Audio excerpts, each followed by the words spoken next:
अस्सलामुअलैकुम गाइस। अंका का part 2 fast revision start करते हैं। Let's go.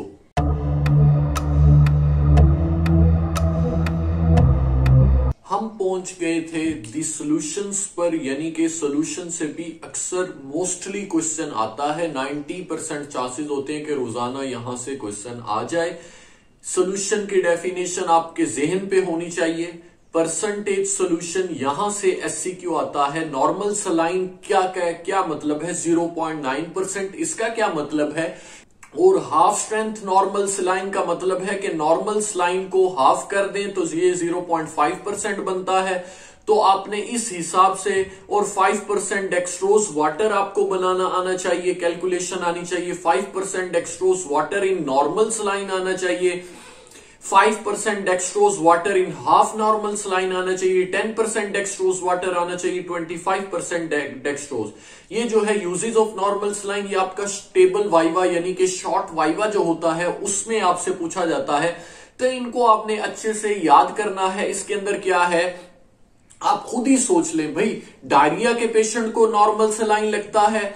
आपने कोई भी शॉक है, either hypovolemic shock, either septic shock, either cardiogenic shock, उसके अंदर कार्डियोजेनिक शॉक को छोड़ दें, बाकी जो शॉक हैं उनके अंदर ये इस्तेमाल होता है। इसके अलावा इंसुलिन जब अपना डायबिटिक कीटोएसिडोसिस टाइप 1 डायबिटीज होती है उसके अंदर इसको यूज किया जाता है। इसके अलावा आपको कोई इंजरी होगी, डॉग बाइट होगी, तो वो जो वॉश करते हैं एरिया को वो भी नॉर्मल सलाइन से करते हैं। बच्चों के अंदर नेजल ड्रॉप के तौर पे यूज होता है, ताकि नेजल कंजेशन का मतलब ये होता है ब्लड वेसल का स्वेल हो जाना, इसको नेजल कंजेशन कहते हैं। तो इसको रिलीफ करने के लिए बच्चों में नॉर्मल सलाइन यूज होता है। तो ये हमारे पास बेसिक इसके यूजेस थे। अब हम आगे बढ़ते हैं और देखते हैं। और ये क्या है? वाउंड वॉश के तौर पे यूज होता है, माउथ वॉश के तौर पे यूज होता है, नेबुलाइजर के तौर पे। नेबुलाइज का मतलब होता है ऑक्सीजन मास्क के अंदर इसको क्या नीचे से एक वो लगा होता है अपना हीट अप सिस्टम, जिससे क्या होता है नॉर्मल सलाइन की भाप बनती है और वो ऑक्सीजन मास्क के अंदर आती है, जिससे बंदा इनहेल करता है तो उसको ये जो अपनी भाप है इससे बेटर फील होता है। कैलकुलेशन की अगर बात करें, अब वो मुझे कह रहा है कि 5% डेक्सट्रोज बनाओ। 5% डेक्सट्रोज, 5% डेक्सट्रोज वाटर का मतलब है कि 5 gram of dextrose dissolve in water up to 100 ml। So आपने क्या 100 ml ऑफ सोल्यूशन कंटेन, ये आपने खुद कर लेना है। ये बेसिक है, एफएससी लेवल का है, तो ये बहुत सिंपल है। आपने उसका मैथ निकालना होता है कि हमें कितना चाहिए होगा। आपने देखें कैलकुलेशन फॉर 5%, ये कह रहा है 60 ml सोल्यूशन कंटेन डेक्सट्रोज। अगर आपको 60 ml का सोल्यूशन बताना है, 5% डेक्सट्रोज का, उसमें 3 ग्राम आएगा। इसको आपने खुद ही देख लेना है। सही हो गया। नॉर्मल सलाइन के लिए क्या है? अगर आपने 60 ml का बनाना है, नॉर्मल सलाइन कंटेन 0.9, इसका मतलब क्या? 0.9 ग्राम। सॉरी, मैंने पीछे कहा था 9 ग्राम, वो गलती हो गई मुझसे। क्या है? 0.9% का मतलब है 0.9 ग्राम NaCl है। ठीक है, करेक्शन इसको कर लें। 100 ml में अगर आपने 60 ml का बनाना है तो उस हिसाब से कैलकुलेशन ये है, यानी कि 0.9 divided by 100 multiply by 60, 540 milligram. तो इसी तरह कैलकुलेशन आती है। वो कहता है नॉर्मल सलाइन 60 ml की प्रिपरेशन करें, नॉर्मली 100 की होती है, अब हमने 60 की बनानी है। कैलकुलेशन फॉर हाफ स्ट्रेंथ, ये हाफ स्ट्रेंथ वाला बहुत इंपॉर्टेंट है, बहुत ज्यादा रिपीट होता है, इसका कॉन्सेप्ट आपको आना चाहिए। और उसके बाद जो है, अगर किसी को टफ है तो मैं फिर भी बता देता हूं, हाफ स्ट्रेंथ सलाइन का मतलब है कि 0.5, ये तो हाफ स्ट्रेंथ नॉर्मल सलाइन की आधी ताकत, वो कितना होता है? उसका मतलब होता है 0.45 ग्राम NaCl होता है अपना, किसमें? 0.45 ग्राम NaCl। ये देखें, 100 ml of half strength normal saline solution का मतलब ये है कि 0.45 ग्राम है। ठीक है, अब आपने बनाना है, इसका मतलब है 1 ml कितना हो गया? 0.45 डिवाइडेड बाय 100, 60 ml मल्टीप्लाई, तो ये 270 मिलीग्राम आ जाएगा, या 0.27 ग्राम। ठीक है, प्रीपेयर 750 ml ऑफ 5%, ये भी आपको आना चाहिए, ये भी आ जाता है। यहीं से क्वेश्चन आते हैं और स्टेप भी ऑलमोस्ट सेम होती है। ठीक है, रिजल्ट भी एक दफा देख लें इसका क्या मतलब है। तो ये आपका यहां से एक एससीक्यू आपकी ओएसपी में रोजाना आ रहा होता है, तो इस पे आपको ग्रिप होनी चाहिए, ठीक है। सस्पेंशन की अगर बात करें, डेफिनेशन आपके जहन पे होनी चाहिए, क्योंकि शॉर्ट वाइवा पे आपसे पूछ सकता है। केओलिन सस्पेंशन हमने करनी है, बाकी दो के नाम याद कर लें, सेलेनियम सल्फाइड और कोर्टिसोन एसीटेट। बस ये दो आपको अगर आपके जेन पे इनको नाम आता है तो काफी है। Kaolin suspension is a part of UHS syllabus. Suspension होती क्या है? Soluble and insoluble substances are uniformly dispersed in liquid, यानी कि सॉल्युबल सब्सटेंसेस भी हैं और इनसॉल्युबल भी हैं, और वो यूनिफॉर्मली डिस्पर्स्ड हो चुके हैं, यानी कि with the help of suspending agent, इसको हम सस्पेंशन कहते हैं। सिरप मोस्टली आपने देखे होंगे, उनको शेक करना है तो उसमें सॉल्युबल भी होते हैं और जो इनसॉल्युबल भी होते हैं, तो ये हमारे पास सस्पेंशन है। कैलकुलेशंस जो हैं, खास तौर पे बेसिक प्रिपरेशन फार्मूला, इसको BP formula stand for basic preparation formula. अब जो नॉर्मल केओलिन सस्पेंशन बनता है वो 1000 ml के लिए बनता है। इसके अंदर केओलिन डलता है 200 ग्राम, NaHCO3 50 ग्राम, MgCO3 50 ग्राम और गम अकेशिया 100 ग्राम, ठीक हो गया। और डबल स्ट्रेंथ क्लोरोफॉर्म वाटर डलता है 500 ml, डिस्टिल वाटर डलता है। इन सबको पहले जमा करना है, फिर हमने 1000 ml तक उस कंटेनर को भर देना है, ठीक हो गया। ये आपको नॉर्मल आनी चाहिए, तब भी आप कर सकते हैं। तो ये आपकी टिप्स में होना चाहिए कि नॉर्मल, ये आपको पूछ सकता है, आपको सिर्फ यही लिखने पड़ सकते हैं। अब आ जाए, now we can calculate BP formula. अब आपने 100 ml के लिए बनाना है, लिहाजा उसी हिसाब से अब इसको डिवाइड करते जाएं। जैसे 200 था 1000 के लिए, तो 200 डिवाइडेड बाय 1000 100 का बनाना है, तो मल्टीप्लाई बाय 100 कर दें, 20 ग्राम आता जाएगा, 5 ग्राम आ जाएगा, 5 ग्राम 5 ग्राम, और डिस्टिल वाटर आ जाएगा 100 ml। इसी तरह हमने सारा निकाल लिया, और अब इसका मतलब है कि इतना इतना चाहिए। अगर हम देखें, इसका मतलब क्या है कि मैं पहले एक शीशी लूं जो 100 ml की है, उसमें 20 ग्राम ये डालूं, 5 ग्राम ये डालूं, 5 ग्राम ये डालूं, 10 ग्राम ये डालूं, और उसके बाद 50 ml ये डालूं, और फिर टोटल अब जितनी शीशी होगी उसमें इतना पानी डाल दूं कि वो 100 ml जितनी हो जाए। तो ये मेरे पास 100 ml का केओलिन सोल्यूशन बन गया। तो गाइस, इस पे बहुत अच्छी ग्रिप होनी चाहिए। आपसे पूछते हैं शॉर्ट वाइवा में, ऑस्पी में भी आता है, बहुत अच्छे से करना है, ठीक है। मिक्सचर की डेफिनेशन क्या होती है? Is a combination of different drugs as fluid resulting from mixing of a fluid with other fluid, और सॉलिड के साथ भी मिक्स कर सकते हैं, और as a suspension of a solid in a liquid आ रहा है। तो ये एक बेसिक डेफिनेशन है कि आप किस लिक्विड को लिक्विड के साथ, लिक्विड को सॉलिड के साथ, दो चीजों को मिक्स करने से मिक्सचर बन जाता है। फिर उसके आगे फर्दर टाइप्स होती हैं, उसमें हमें पढ़ने की जरूरत नहीं। आपको बेसिक डेफिनेशन शॉर्ट वाइवा के लिए जरूरी है। कार्मिनेटिव मिक्सचर आपके यूएचएस का पार्ट है। कार्मिनेटिव मिक्सचर क्या है? Is a mixture that is used as a drug that relieves flatulence, यानी कि आपके पेट में हवा भरी हुई है, use to treat gastric discomfort, किसी को स्टमक का मसला है उसको रिलीव करने के लिए, और कोलिक का मतलब है पेन होना, इंटेस्टाइनल पेन को कोलिक कहते हैं, उसको रिलीव करने के लिए।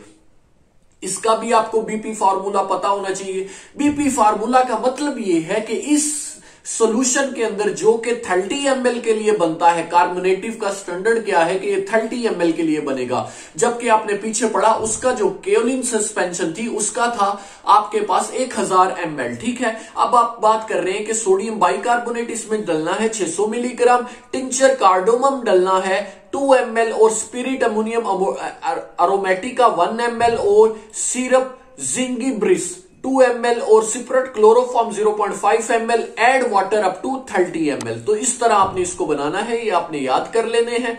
ये देखें, इस तरह याद कर लें कि 2 ml वाले 2 हैं, और 1 ml वाला 1 है, 0.5 ml वाला है, और मिलीग्राम में 1 है, ठीक है। तो इस तरह आपने इनको अच्छे से याद कर लेना है ताकि आपको फायदा हो।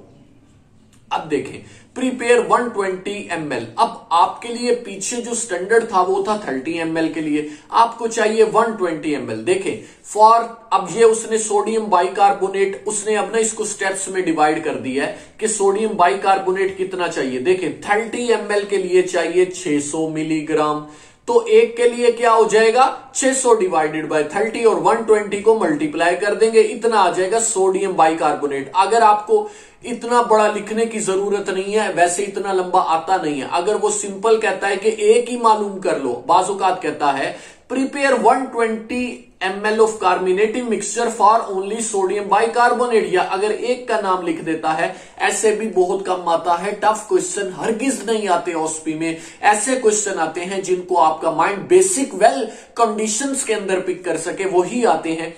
तो अब ये देखें, आपने सिंपल निकाल लेना है, आप डायरेक्ट भी निकाल सकते हैं सीधा, ये इतनी बड़ी थ्योरी लिखने की जरूरत नहीं है। आप सीधा लिखें 2 2 2 2 2 और उसका आंसर निकाल दें। ठीक है सर, ओके हो गया। आगे देखें, टिंचर कार्डुमम को आपने निकालना है, इसका भी वही प्रोसीजर है। 30 के लिए 2 है तो 2 divided by 30 multiply by 1.8 ml। Separate ammonium का भी उसी तरह निकाल लें, और सिरप जिंगीब्रेस का भी, और सिपरेट क्लोरोफॉर्म का भी, और डिस्टिल वाटर का भी। एंड जो है रिजल्ट ये है कि इतना इतना चाहिए होगा।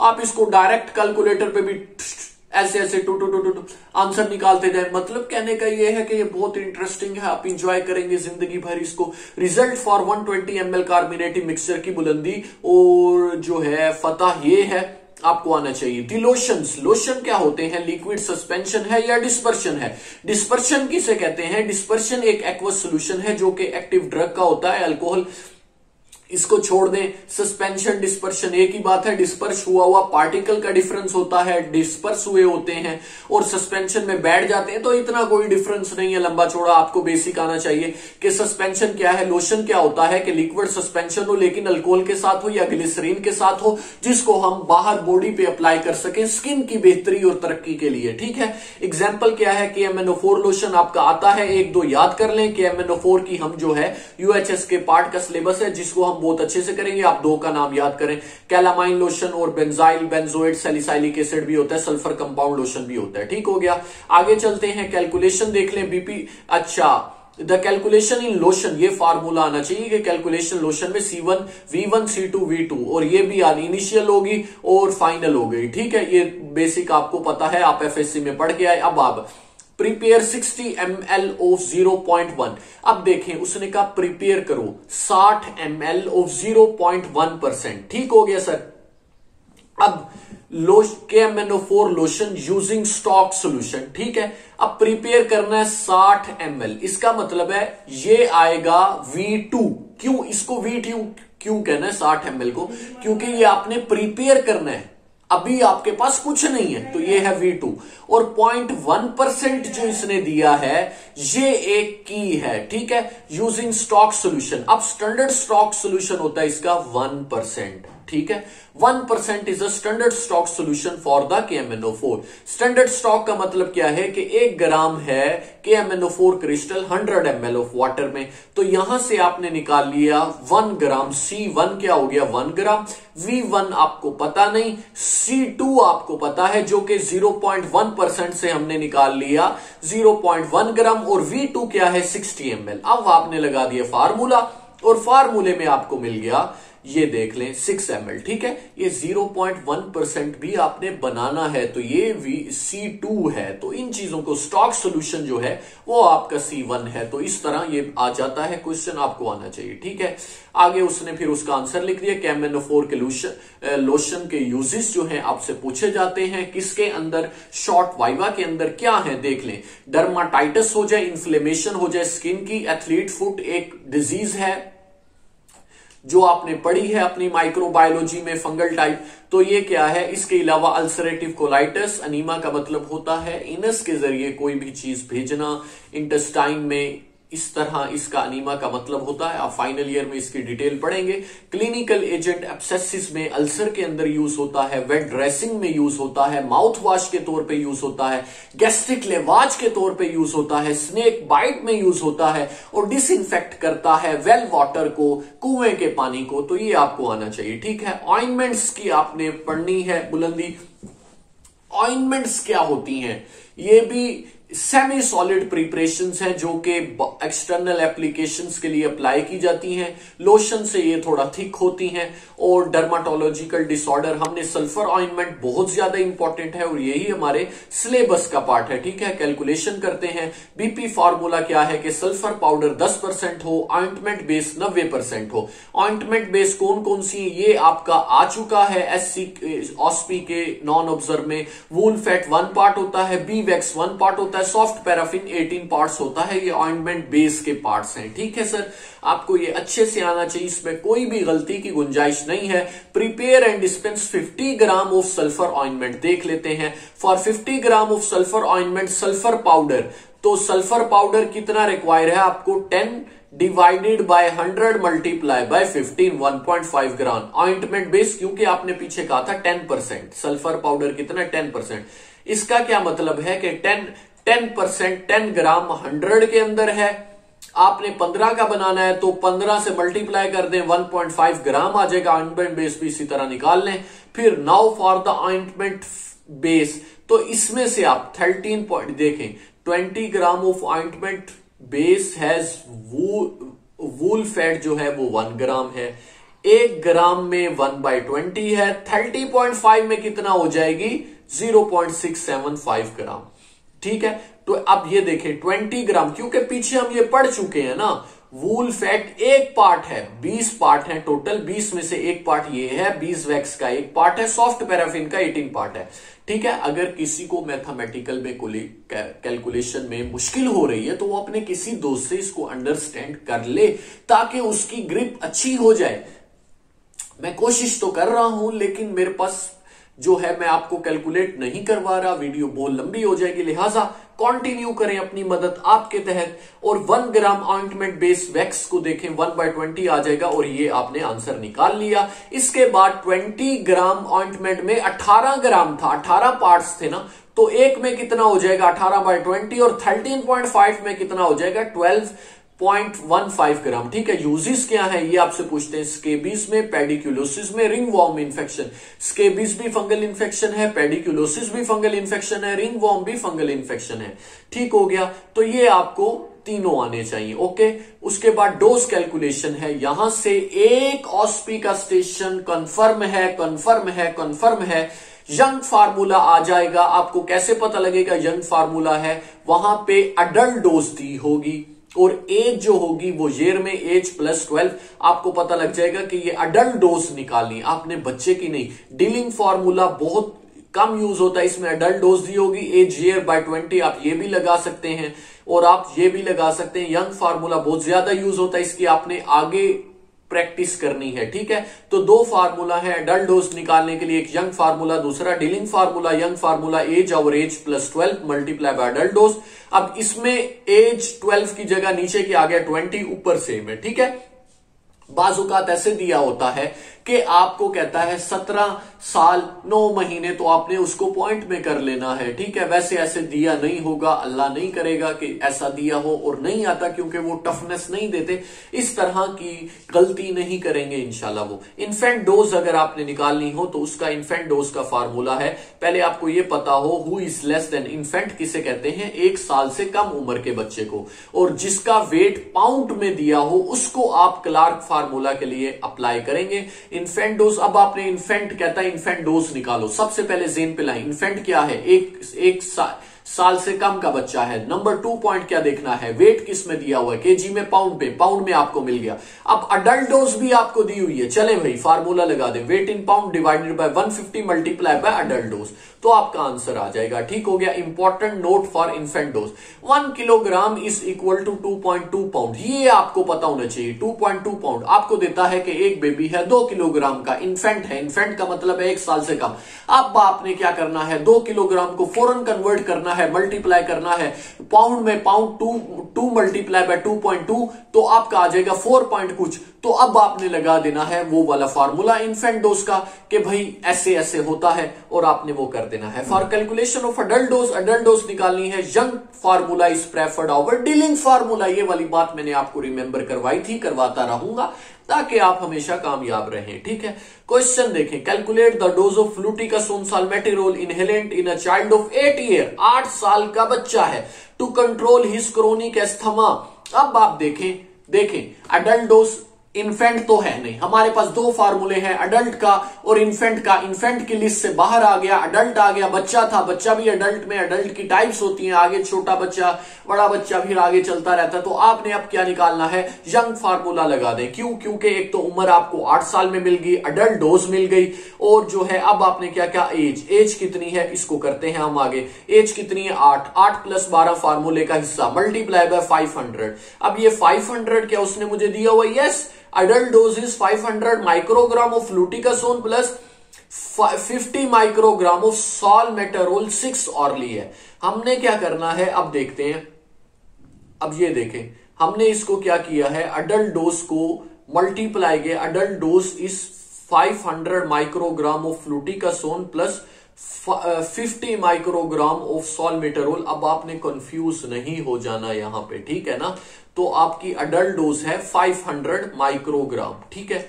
अगर आप इसमें कंफ्यूज हो गए, जैसे आपने देखे ना, अब आप कंफ्यूज क्या हो सकते हैं, आप कहें कि मैं ना दोनों को जमा कर देता हूं और 550 लिख देता हूं, ये गलत हो जाएगा। क्यों?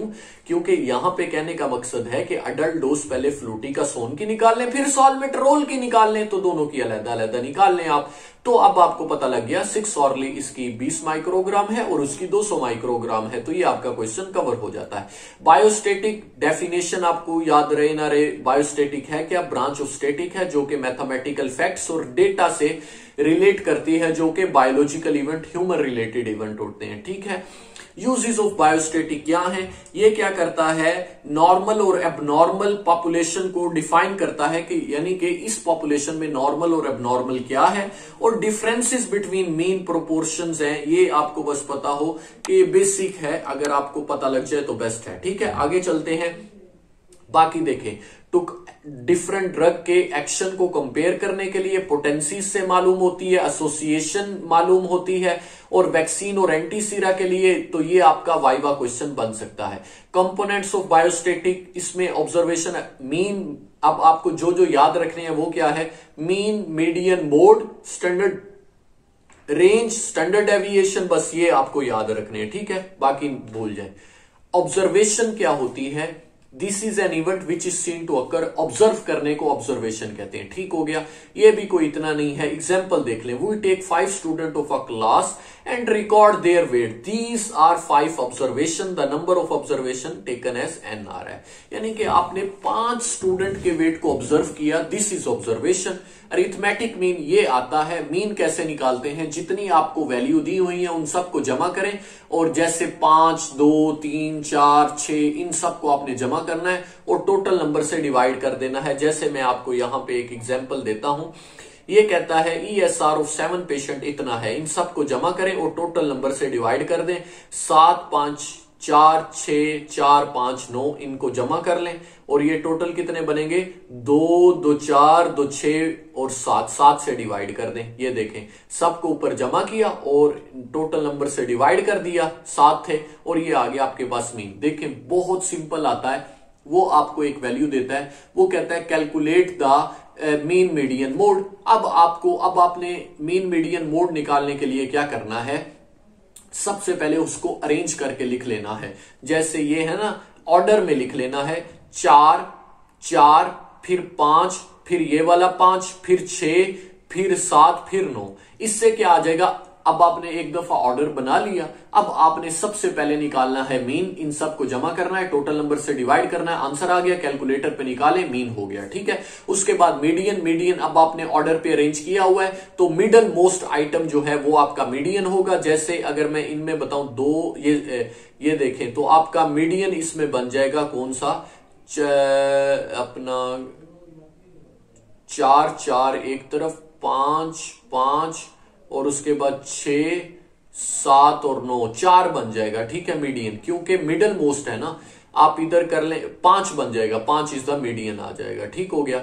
तो आपने 3 इधर, बिल्कुल 5 इज द मीडियन है। अगर आपके पास इवन नंबर होते हैं तो 2 को जमा करें और 2 से डिवाइड कर दें, तो मीडियन आपका उसी वक्त निकलेगा जब आप अरेंज करेंगे असेंडिंग या डिसेंडिंग ऑर्डर में। अगर आपने अरेंज ना किया और सेंट्रल मोस्ट को मीडियन लिख दिया तो आपका मुफ्त के नंबर आपके कट जाएंगे। ठीक हो गया। ओड नंबर ये उन्होंने बता दिया कि अगर मीडियन नंबर हो, मीडियन का मतलब है इवन नंबर हो, तो इवन नंबर हो तो कैसे मीडियन निकालना है, और अगर ओड नंबर हो तो कैसे मीडियन निकालना है, ये आपको पता होना चाहिए। दोनों बातें उसकी दी हुई है, बहुत आसान है, एक दफा आप खुद रीड करेंगे तो आपको याद हो जाएगा। ठीक है। मोड क्या है? मोस्ट रिपीटेड वैल्यू, यहां पे जो है 75 तो ये आपके पास आ गया। तो ये आपको पता होना चाहिए, बहुत रिपीट होता है, हर ऑस्पी में ही आता है, calculate mean median mode, calculate mean median mode.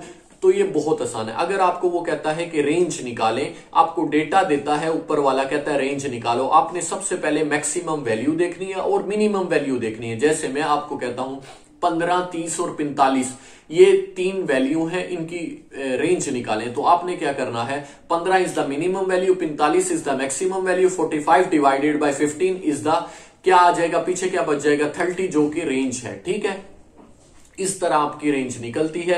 Range maximum minus minimum value, ये भी आता है, बहुत आसान है, तो आप इसको कर सकते हैं। देखें हाईएस्ट क्या है, 90, 65, दोनों को डिवाइड करें आज। डेविएशन क्या होती है? सिंपल डेविएशन होता है x माइनस एक्स बार। एक्स बार क्या है? मीन है। इंडिविजुअल ऑब्जर्वेशन को अरिथमेटिक मीन से निकालना, ये है डेविएशन। एब्सोल्यूट डेविएशन क्या है? सिर्फ फार्मूला पता हो, ये बहुत बहुत कम आते हैं, नहीं आते, क्योंकि ये 4 मिनट में हल नहीं हो सकते उस कंडीशन में जिसमें आप पे प्रेशर है, तो ये इंशाल्लाह ताला बहुत कम आएंगे। ठीक है। स्टैंडर्ड डेविएशन, अगर वो आपको स्टैंडर्ड डेविएशन ऐसे वो पूछ सकता है कि भाई स्टैंडर्ड डेविएशन निकालें, आपको फार्मूला आना चाहिए, क्या है?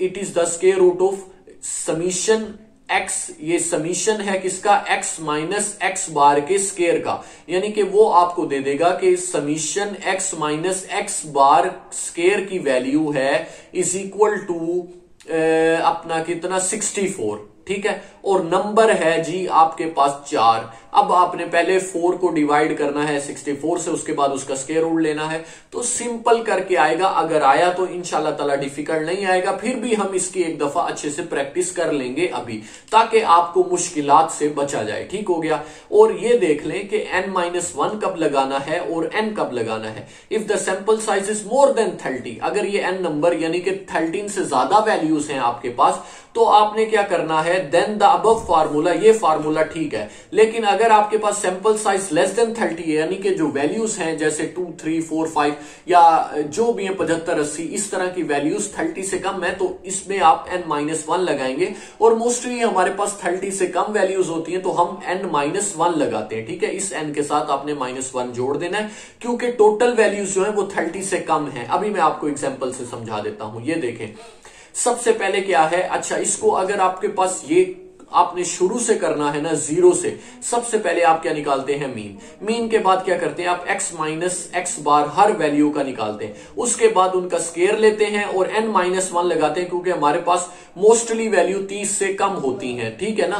30 से कम का मतलब टोटल नंबर 30, यानी कि ये ना समझिएगा। अभी मैं आपको समझाता हूं इसका क्या मतलब है, कंफ्यूज नहीं होना। जैसे तो फिर फार्मूला लगाते हैं। एग्जाम्पल देखें, 10 इंडिविजुअल का डेटा दिया हुआ है, ये देखें, ये था हमारे पास 1, 2, 3, 4, 5, 6, 7, 8, 9, 10 का दिया हुआ है। अब इसका मतलब है हमारे पास जो यहाँ पे ये n-1 लगेगा, क्यों? क्योंकि ये हमारे पास 10 ऑब्जर्वेशन है ना, तो जब तक 30 ऑब्जर्वेशन से बड़ा नहीं होगा तब तक हम n-1 यूज करेंगे। जब 30 ऑब्जर्वेशन से बड़ा हो जाएगा तब हम n यूज करेंगे। ओके हो गया सर। अच्छा अब ये देखें कैसे उसने निकाला। सबसे पहले आपके पास x आ गई ऑब्जर्वेशन, आपने निकाली इसका मीन जो कि था x बार, तो फिर हमने x में से x माइनस करना है। 83 में से 2, ये माइनस लिखे या ना लिखे इनकी कोई वैल्यू नहीं है, क्योंकि आगे जाके इसने स्केयर हो जाना है और ये माइनस की कोई इतनी इंपॉर्टेंस नहीं है। ठीक है। लेकिन आपने ऐसे ही करना है जैसे 75 में से 81 गए। अगर आप मैथ के एक अच्छे स्टूडेंट है तो माइनस लगाते जाएं आपको, ताकि कोई परेशानी भी ना हो। ठीक है। अब आपने ये वाली निकाल ली, अब आपने इन सब का स्केयर ले लिया, उसका समीशन ले लिया, ये है समीशन। ठीक हो गया। अब आपके पास 482 ये वाली वैल्यू आ गई। n-1 क्या था, टोटल थी 10 डिवाइडेड बाय 9 और ये आगे आपके पास स्टैंडर्ड डेविएशन हमेशा प्लस माइनस के साथ लिखनी है। तो इस तरह आपकी ये बहुत कम आती है, आएगी ही नहीं इंशाल्लाह क्योंकि ये बहुत लंबी है, लेकिन आपको कॉन्सेप्ट आना चाहिए। 2 वैल्यू दे दे आपको और आपने ये सारा प्रोसीजर करना हो तो आपको आना चाहिए, ठीक है, 2 वैल्यू के साथ, ताकि आपका शॉर्ट हो जाए। ओके हो गया। अब आगे देख ले समराइज, ये आपने रीड कर लेना है, ये कुछ भी नहीं है। ओके, मीन डेविएशन का फार्मूला क्या है? मीन डेविएशन है समीशन x माइनस एक्स बार ओवर n, तो इसमें स्केयर नहीं है मीन डेविएशन में, ठीक हो गया। It is the average of deviation from the arithmetic mean, ये बताता है कि मीन से, मीन है 83, इससे वैल्यूज कितना दूर है, 75 83 से कितना दूर है, 65 83 से कितना दूर है, तो ये हमें बताता है डेविएशन कितनी है। ओके हो गया। ये आपको इतना कॉन्सेप्ट समझने की जरूरत नहीं है, आपको जो बात समझानी है वो फार्मूले हैं, ठीक है। उसके बाद ये फिर एक मीन डेविएशन की दी है, अब आपने इसका स्केयर नहीं लेना, सिंपल फार्मूला लगाएं और आपका ये हो जाएगा। ओके हो गया। स्टैंडर्ड एरर क्या है? स्टैंडर्ड एरर ऑफ मीन क्या है ये आपको पता हो, standard deviation divided by square root n, ये वाला फार्मूला आना चाहिए। या स्टैंडर्ड एरर ऑफ मीन क्या है, ये वो अपना दिया हुआ है, क्या कहते हैं, साइन जो है divided by square root n। Uses of standard, तो ये वाला फार्मूला आपको आना चाहिए। डायरेक्ट स्टैंडर्ड डेविएशन देता है, वो कहता है n है आपके पास 5, इसका स्क्वायर रूट लें फिर उसको डिवाइड कर दें, तो ये वाला फार्मूला आपसे पूछा जा सकता है, लेकिन बहुत कम, तो ये मिनिमम वैल्यू का है। Uses of standard error of mean आपको पता हो, ये वाले आपने यूजेस कर लेने हैं। कोफिशिएंट ऑफ वेरिएशन का फार्मूला बस जहन पे रख लें। कोफिशिएंट ऑफ वेरिएशन का मतलब है कि standard deviation divided bye mean multiply by 100 होता है, ठीक है। ये उसने एक एग्जांपल दे दी है, आपने इसको क्या करना है, देखें उसने कहा पर्सन है, मीन है और स्टैंडर्ड डेविएशन है, तो ये आ सकता है, क्योंकि ये बहुत ज्यादा सिंपल है, ठीक हो गया। तो आपने इसको निकाल लेना है, इस फार्मूले को, ताकि आपका जो है बेस्ट वे के अंदर कवर हो जाए। उसके बाद हमारे पास आता है इंपॉर्टेंट कोवेरिएंस, ठीक है। इंपॉर्टेंट कोवेरिएंस की अगर मैं बात करूं तो फॉर प्रैक्टिकल पर्पसेस जो है, अगर हम इसको देखें तो ये इतना इंपॉर्टेंट नहीं है। अगर आपने याद रखना है, ये याद रखना है, एक टेबल स्पून फुल में 15 ml होते हैं और एक टी स्पून में 5 ml होते हैं, एक क्वार्ट के अंदर 1000 ml होते हैं, ये बहुत कम आता है। एक दफा आपने जो है इसको अच्छे से देख लेना है। अब आप आ जाए नॉन ऑब्जर्व स्टेशन, ये है आपका सेल्फ असेसमेंट का। आपने इसको करने का तरीका क्या है कि हर क्वेश्चन पे जाए, नीचे आप अपना हाथ रखें ताकि आपको की नजर ना आए, आप ऊपर से रीड करें और उसको करने की कोशिश करें। इंशाल्लाह ताला आप कर लेंगे, अगर नहीं होगा तब आप देखें ताकि आपकी प्रैक्टिस हो। तो ये तकरीबन आपके इस तरह स्टेशन दिए हुए हैं, इसके अंदर हर आपके क्वेश्चन कवर हो जाएंगे। जितने क्वेश्चन है जिस तरह पैटर्न पे आते हैं आपको एक वेल आइडिया हो जाएगा और आप इंशाल्लाह ताला एक भी क्वेश्चन गलत नहीं करेंगे, ठीक है ना। जो आपकी ऑस्पी का है, तो ये जितने भी आपके स्टेशन है सारे आपने 28, 29, 30, 31, तो ये आपके कितने स्टेशन बनते हैं जो इन्होंने दिए हुए हैं, इन्होंने दिए हुए हैं हमारे पास 50 स्टेशन दिए हुए। जब आप ये 50 की प्रैक्टिस कर लेंगे ना, मैं गारंटी देता हूं इनमें से रिपीट भी हो जाएंगे मोस्टली और आपका एक भी क्वेश्चन ड्रॉप नहीं होगा। जैसे ये वाला है, सेम टू सेम यही भी आ जाता है आपकी ऑस्पी में, QID किसके लिए स्टैंड करता है, QOD किसके लिए स्टैंड करता है। तो ये आपका बेस्ट वे में यहां तक 50 स्टेशन पे सेल्फ असेसमेंट है, आपने खुद करनी है, कवर हो जाएगी। ये प्रैक्टिकल का पार्ट है, आपने प्रैक्टिकल कॉपी में भी ये बात लिखी है सेम। और यहां पे मैं आपको एक चीज बता दूं कि लिस्ट ऑफ इंपॉर्टेंट प्रैक्टिकल ये आप छोड़ दें। वैसे कि MnO4 लोशन बहुत दफा आया, सल्फर ऑइंटमेंट देखें, एक तो आना है रैबिट इलियम से, बाकी आ सकता है यहां से कि MnO4 लोशन बाजुकात आया और सल्फर ऑइंटमेंट आया, केओलिन सस्पेंशन, डेक्सट्रोज सेलाइन आता है, तो इन चारों में से एक आ जाता है या एक यहां से तो आना ही आना है ना। कार्बोनेटिक मिक्सचर से, यानी कि मैं आपको कह रहा हूं एक आपका आएगा इलियम वाला या आई वाला, रैबिट का जो है रैबिट से आना है, दूसरा आएगा इनमें से कार्बोनेटिक मिक्सचर, एक्सपेक्टोरेंट या इनमें से, ठीक है। तो ये आपको आना चाहिए। ओके हो गया। आगे हम एक चीज मैं आपको बताता जाऊं कि जो ये छोड़ दें, ये अगर आपकी रिवीजन है कि प्यूपिल की डायलेशन एपिनेफ्रीन करता है या लाइट रिफ्लेक्स में रिमेन, ये आपकी रिवीजन है, इसको देख लें तो अच्छा आपका कॉन्सेप्ट बन सकता है, ठीक है। और ये भी अच्छी रिवीजन है आपकी ना, आपके कॉन्सेप्ट को अच्छा करती है। थायराइड सोल्यूशन आपको पता होना चाहिए, ये आपने कॉपी में भी लिखा है, यहां से भी देख लें। इसकी कंपोजिशन वाईवे में पूछते हैं और इसको लोकी सोल्यूशन भी कहते हैं, ये भी पूछते हैं। और इसका ये जो है किस में दिया जाता है, ये सारा ये आना चाहिए आपको टिप्स पे ना। तो ये थायराइड सोल्यूशन बहुत अच्छे से आना चाहिए। रिंगर लैक्टेट ईच 100 ml, ये भी आपसे पूछते हैं रिंगर लैक्टेट, क्योंकि ये बहुत ज्यादा यूज होता है। तो यहाँ पे हमारा ये जो है टॉपिक खत्म होता है। Thank you so much, stay blessed और अपनी तैयारी करें।